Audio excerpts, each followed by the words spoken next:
안녕하세요. 대한민국의 알찬 방산 소식을 빠르고 정확하게 전달해드리는 한국필승TV입니다. 대한민국 KF-21 첫 양산 기체 조립 작업이 마무리 단계에 이르렀습니다. KF-21 전투기는 전장 16.9m, 전폭 11.2m로 최대 속도 마하 1.8, 항속거리 2900km의 전투기인데요. 한국은 다양한 시험 비행을 진행하며 이러한 전투기 성능을 검증해왔습니다. 올해 상반기에는 대한민국 영공을 지키던 F4 팬텀이 퇴역식을 치렀습니다. 이에 한국산 KF-21 전투기와 편대 비행을 진행하며 대한민국 전투기의 세대 교체가 이루어짐을 세상에 알렸습니다. 대한민국 KF-21 전투기는 카이다나 인도네시아 등 성능 외적인 부분에서 논란이 되고 수많은 난관을 거쳤지만 기술적으로는 완벽하게 성과를 입증해오고 있습니다. 최근 진행된 시험비행에서 KF-21 시제기는 델타 편대를 이루며 마하 1.8 이상의 속도로 고기동 비행을 보였습니다. 이는 미국 F-35 전투기보다 빠른 속도로 대한민국 전투기가 초음속 돌파 이후 빠른 속도로 미국산 전투기의 기동성을 뛰어넘었으며 저고도와 고고도 이륙 등 다양한 부분에서 놀라운 모습을 보여주고 있습니다. KF-21 전투기의 속도와 고기동이 말은 쉬워 보이지만 기술 실현이 쉬운 일은 아닙니다. 마하 1 이상 돌파 시에는 공기저항으로 날개 등 기체에 충격파가 발생하고 주변 공기 흐름이 불안정해 항공기 구조 건정성에도 중대한 영향을 미칠 수 있습니다. 이는 엔진의 추력만으로 해결할 수 있는 부분이 아닙니다. 그런데 한국산 KF-21 보라매가 기체 엔진 출력 사상 최고 속도인 1.8을 돌파하면서 KF-21 전투기는 탁월한 안정성을 보유하고 있다는 것을 입증했습니다. 음속의 2배에 가까운 마하 1.8은 시속 2200km로 미국산 F-35 전투기를 앞지르는 속도인데요.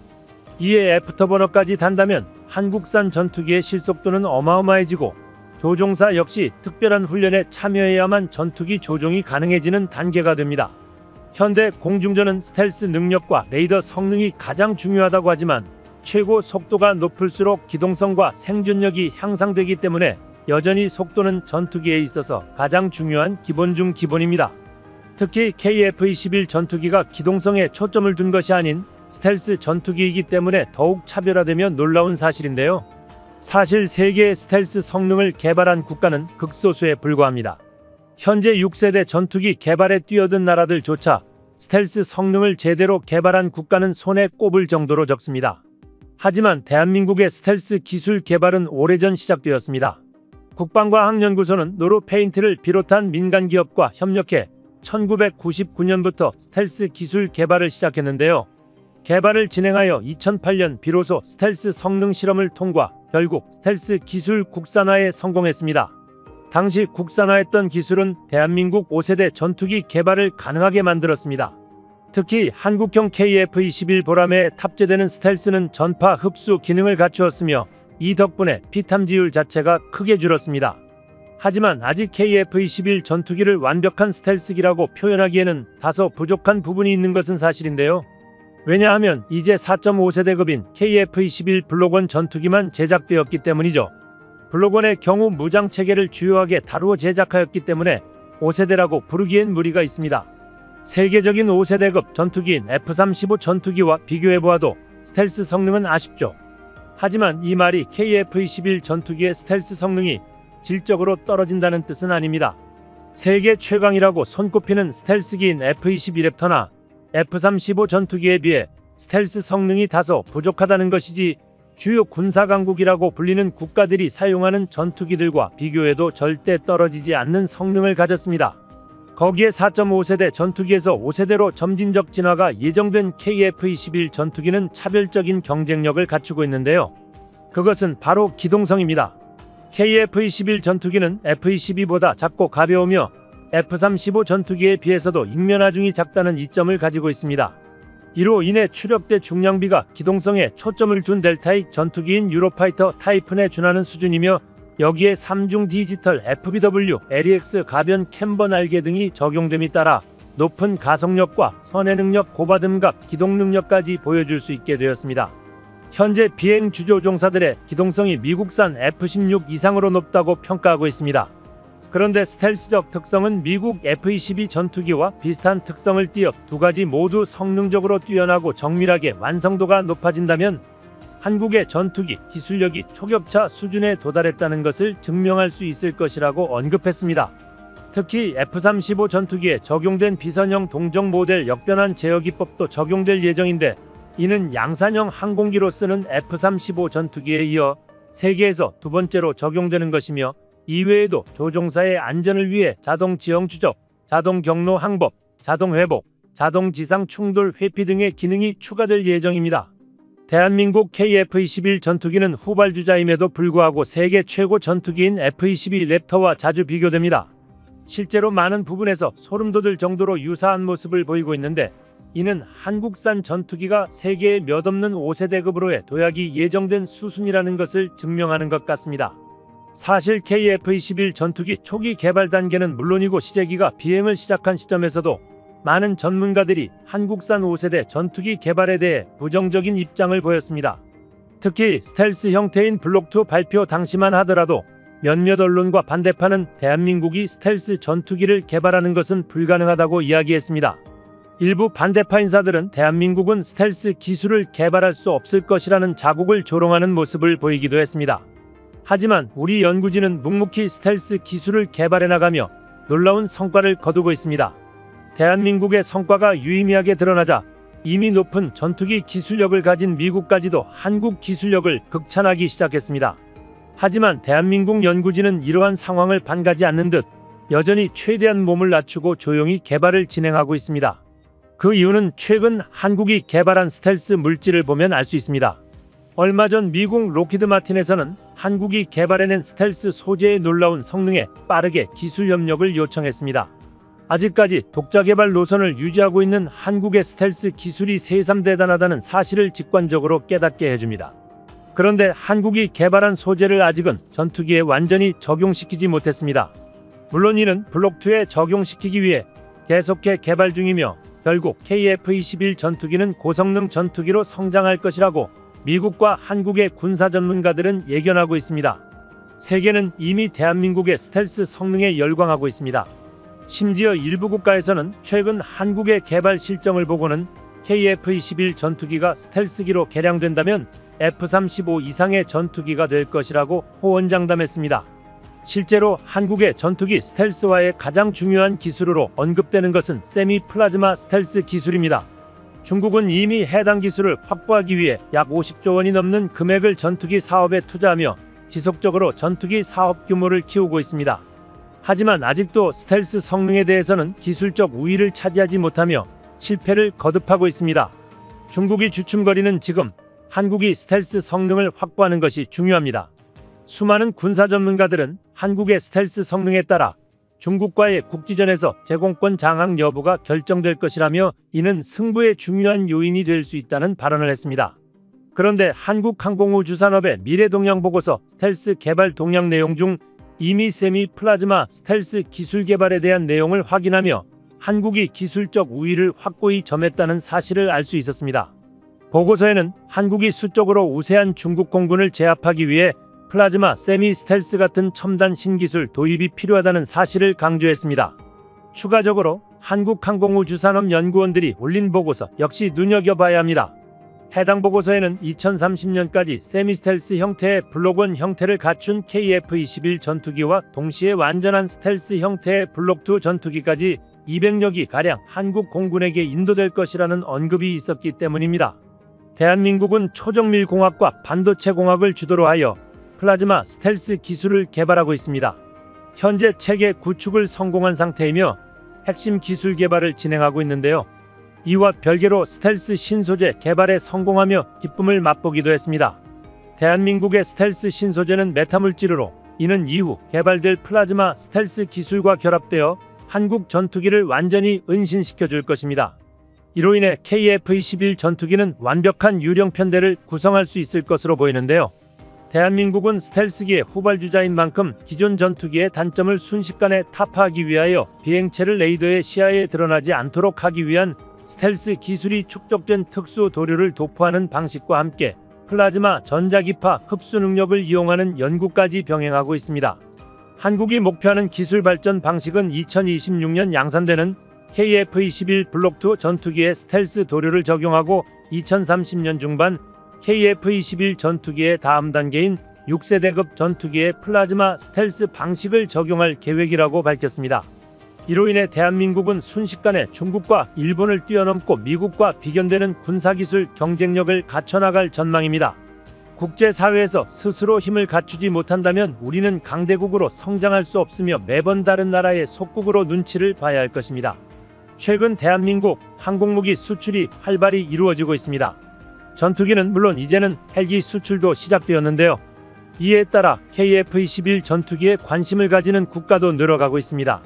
그리고 그에 맞게 우리의 기술력도 진화하고 있는데요. 미국마저 능가하는 생산력을 보여주어 화제가 되고 있습니다. 한국 전투기 생산성을 보여주는 12월 18일 영상입니다. 내셔널 아블리파는 동북아시아 외교 정세 및 군사 상황에 대한 분석을 진행하며 동북아 지역은 야생과 같다며 외교 정세와 군사력에 대한 약육 강식이 세계 어느 곳보다 명확하다는 기사를 보도했습니다. 해당 군사 전문지의 말처럼 현재 대한민국이 속해 있는 동북아시아 지역의 정세는 날카롭습니다. 휴전나라인 한국과 북한이 있고 중국이 계속하여 영토 야욕을 보이는 불안한 동북아 국제정세에 최첨단 군사무기 기술력을 필두로 육해공군의 군사력을 계속하여 증강시켜 나가야 합니다. 만약 이러한 군사력이 뒷받침되지 않는다면 다른 국가에 종속되어 생존이 어려울 정도입니다. 대한민국 역시 이러한 동북아시아에서 놀라운 방산 수출 성적을 기록하며 이제는 세계에서 유일하게 무기 종속국에서 벗어나 모든 무기 플랫폼 국산화라는 원대한 계획을 추진하고 있습니다. 특히 KF-21 전투기가 동시다발적으로 비행하기 위해 추가 생산 라인 확장을 위해 노력하고 있습니다. 이는 단가 인하에도 영향을 미칩니다. 우리 군사 전문가들은 한국 공군의 KF-21 전투기의 양산 가격을 900억 원 수준으로 예상하며 미국산 F-35 전투기에 비해 가동률이 80% 절반 이상 수준의 운영 유지비를 갖추는 데 성공한다면 현재 알려진 KF-21 전투기 300대 이외에 스마트 팩토리로 불리는 파스 시스템으로 KF-21 전투기 생산 라인을 증가시켜 1000대 이상의 국산 전투기 생산 라인까지 안정적으로 운용할 수 있을 것이라고 전망했습니다. KF-21 전투기 대규모 생산이 가능한가에 대해 회의적인 의견도 많지만 KF-21 전투기는 추가적인 발주가 일어날 가능성이 굉장히 높다는 전문가의 주장도 힘을 얻고 있습니다. 왜냐하면 KF-21 전투기 생산이 완벽히 완료되는 시점인 2030년에는 한국 공군이 보유한 KF-16 전투기가 퇴역하며 약 40년간 운용된 노후화된 전투기의 대체 전투기를 생각해야 할 시기이기도 합니다. 또한 세계적으로 보아도 KF-21 실전 배치와 맞물려 많은 노후화된 전투기체를 가진 국가들의 전투기 교체 시기가 도래하게 됩니다. 이에 더해 2030년을 기준으로 5에서 10년 전후를 보더라도 KF-21 전투기와 비슷한 가성비를 갖춘 전투기 모델이 존재하지 않을 가능성이 높다는 것입니다. 결국 해당 전투기들을 대체할 유일한 대체 모델은 한국산 KF-21 전투기가 됩니다. 그렇기 때문에 한국 전투기 생산 라인은 더욱 많이 가동되어야 합니다. 물론 이 시기에도 미국산 F-35 전투기가 존재하겠지만 F-35 전투기는 계속해서 문제가 생기고 있습니다. 특히 해외로 수출되는 F-35 전투기의 스텔스 기능은 불안합니다. 또한 미국 공군의 5세대 전투기 개발 사업이 추가로 진행되더라도 운용 유지비와 가동률 측면에서 KF-21 전투기를 넘어서기는 쉽지 않습니다. 특히 한국군에게는 국내에서 직접 생산하는 KF-21 전투기가 최고의 선택일 것입니다. 그런데 최근 많은 분들이 KF-21 전투기가 출시될 때쯤이면 미국산 F-35 전투기 가격이 대당 7천만 달러까지 떨어질 것이라고 예상하며 KF-21 전투기 가격 경쟁력에 대해 의문을 가지고 있습니다. 한국항공우주산업에서는 이에 대한 전망을 달리했습니다. 미국산 F-35 전투기는 7천만 달러 이하로 떨어지지 않을 것이며 오히려 향후 몇 년 뒤에는 F-35 전투기의 가격이 상승할 것이라는 예상을 하고 있습니다. 이제까지 미국 전투기를 살펴본다면 F-16 전투기와 F-15 전투기 등 많은 미국산 무기들은 처음에는 가격이 하락했지만 상정된 요구 조건을 보았을 때 가격은 명목상이며 결과적으로 투자되는 비용이 훨씬 늘어남을 알 수 있습니다. 과거 상황을 반추해보더라도 미국은 말도 안 되는 수준의 금액으로 F-15K 업그레이드 사업을 사실상 강요에 가깝게 진행했습니다. 대한민국은 어쩔 수 없이 이를 수락할 수밖에 없었으나 이제는 아닙니다. 또한 미국산 F-35 전투기의 추가적 결함과 천정부지로 뛰는 운영 유지비가 각국에 알려지며 캐나다처럼 주문을 전량 취소하는 국가가 늘어나고 있습니다. 이에 대한 결과로 F-35 전투기의 생산량이 점차 하락하며 F-35 전투기의 양산 가격조차 다시금 상승하고 있습니다. 하지만 KF-21 전투기를 간절히 원하는 국가들은 공통점이 있습니다. 대한민국 무기의 신뢰성을 확인한 것입니다. 특히 한국산 T-50 전투기와 FA-50 전투기를 구매한 이력이 있는 국가들은 대한민국 무기에 대한 무한한 신뢰를 보내고 있는데요. 한국은 해당 국가들을 겨냥하여 생산량과 가격 운영 유지비를 장점으로 삼아 해외 시장의 판로를 개척해 나가고 있습니다. 군사 전문가들은 KF-21 전투기가 한국군의 요구대로 스펙이 완성될 시 시장 판매 잠재력은 500대 이상이 될 것이라 추정하고 있으며 한국이 스스로 수출 신기록을 갱신하는 것이 충분히 가능할 것이라고 밝혔습니다. 이렇게 자신있게 주장하는 주된 이유로 전세계 전투기 시장에서 KF-21 전투기와 같은 특이한 포지션을 가진 전투기가 없다는 것입니다. 한국은 외교적으로도 미국이나 러시아와 문제가 없으며 정치적으로 적대관계를 가진 국가가 없습니다. 이러한 외교적 원만함은 한국산 무기 구매의 이점으로 작용합니다. 또한 한국형 생산 시스템의 우수함 역시 대한민국의 전투기를 매력적으로 만드는 데 한몫했습니다. KF-21 전투기 생산 라인에 적용된 한국형 스마트 팩토리 파스 시스템이란 2000분의 1인치 오차도 허용하지 않는 미래형 전투기 조립 시스템입니다. 이는 현재까지 세계에 존재하는 전투기 조립 방식 중 가장 최신형의 스마트 팩토리 최첨단 기술력입니다. 이러한 전투기 생산 라인인 파스 시스템 도입으로 미국에 이어 한국이 두 번째로 국제 언론의 주목을 받게 되었습니다. 스마트 팩토리 파스 시스템은 KF-21 전투기는 물론이고 한국형 수송기까지 동일하게 적용될 예정입니다. 조립 방식은 디지털 형식으로 3차원 공간에 설정된 좌표를 따라 위치를 잡아가는 초정밀 시스템인 만큼 기존 사람이 해오던 방식과 달리 조립 공정기간이 2.5일로 단축되었으며 이로 인해 전투기 생산성이 크게 향상되었습니다. 특히 항공기는 비행 환경과 다양한 공기역학 요인에 반응하기 때문에 스마트 팩토리를 통한 최소한의 조립 오차율은 항공기를 지키는 데 필수적입니다. 그런데 대한민국이 이 분야 최고의 선두로 달리게 되었다는 것은 KF-21 전투기가 얼마나 생산력이 뛰어난지 몸소 실감시켜주는 기술력이라는 것을 알 수 있습니다. 대한민국이 실전 기체를 조립하기 시작하자 KF-21 도입을 원하는 국가들의 구매 제한이 쇄도하고 있습니다. 한국이 목표로 삼고 있는 대표적인 수출 국가는 F-35 전투기를 구매하려다 미국 정부의 반대에 부딪혀 실패한 카타르, 한국처럼 노후화된 전투기를 대체하고 싶어하는 스페인, T-50 운영에 만족한 태국과 필리핀, 한국 방산 무기의 최상의 만족도를 보인 유럽연합 중 한국산 전투기를 수입 대상으로 고려하는 핀란드, 헝가리, 폴란드, 체코에 이어 가장 큰 무기 시장 고객인 중동 국가들과 테자스 사업이 만족스럽지 않은 인도 공군까지 한국산 전투기를 눈여겨보고 있습니다. 방위사업청은 KF-21 사업에 따른 경제적 파급 효과가 대단할 것이라고 밝혔습니다. 이에 대해 웹진에서는 KF-21 전투기의 개통시험 등을 진행하며 가상 전투기가 비행하는 상황을 제어할 수 있다며 최첨단 메인 컨트롤을 포함해 한국이 직접 개발한 조종성 평가 시뮬레이터 H-클래스가 있었는데 조종석 앞에 넓게 펼쳐진 화면에는 실제 한반도 지형과 동아시아 공격권을 똑같이 스캔한 장면이 나와 대한민국의 응축된 기술력을 제대로 보여줄 수 있었다고 설명했습니다. 결정적으로 한국 공군은 국방부 KF-21 전투기 생산라인 관리회의에서 총 400대의 KF-21 전투기가 필요하다는 놀라운 입장을 밝힌 적이 있습니다. 반면 애초부터 중국이 자랑스럽게 광고하는 FC-31 전투기는 처음부터 중국이 작정하고 개발에 나선 모델이 아닙니다. 중국에서도 FC-31은 탐탁지 않게 여기는 이들이 많았던 기종인데요. 이 기종은 원래 중국 정부가 아닌 중국 민항업체가 추진하는 전투기였기 때문에 중국의 강력한 지원을 받은 J-20 전투기와는 출발선부터 달랐습니다. 때문에 일찍이 개발에 들어간 기체지만 시장에서는 호응이 없었습니다. 2015년 항공전시회에서 해당 동체를 공개하며 해외 바이어의 관심을 끌기 위한 선전을 했지만 중국 정부는 물론이고 해외 정부의 관심도 모으지 못했습니다.